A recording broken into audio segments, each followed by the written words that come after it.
sak litere 100 racun panganane tikus kowe ra adus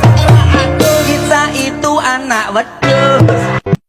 mangku purel ning karaoke lawas kuwi lawas anyar Pak sumpah anyar ning saire lawas kok iso Pak mangku purel kok kentolku gatel iki apa enek mangku purel percaya jajalan ayo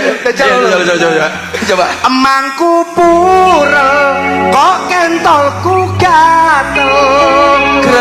gremet tanganku kok pengen nyekel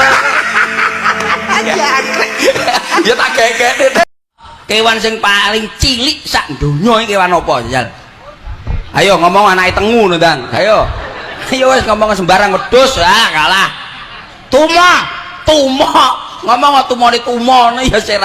sik kalah karo iki katok anake gajah lho anake gajah gedhi jenenge apa bleduk lah kuwi lembut lho bleduk kuwi lembut banget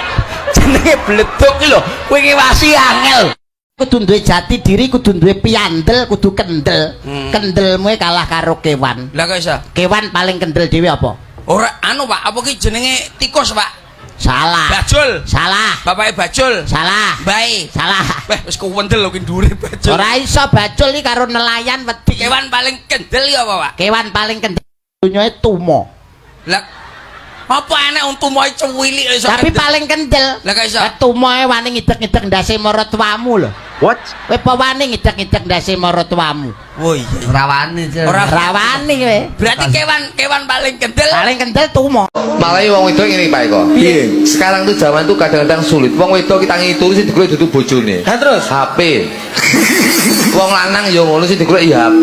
Zaman saiki keluarga itu bangun tidur sih digolek ya HP. Lho, contohnya aku, Pak. Aku tak ngiturusin tak golek dudu HP, Pak. apa Anakku. oh berarti setia Setiap yo HP ku digolek anakku kok.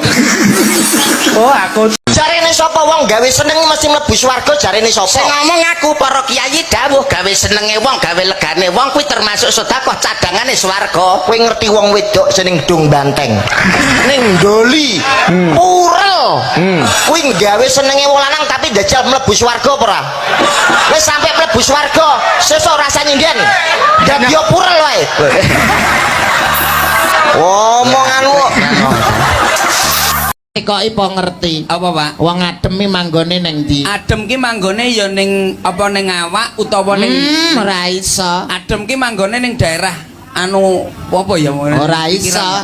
ora ngerti adem manggone ning ndi adem manggone ning kelek lah kok iso wong nek kademenan mesti ngene oh iya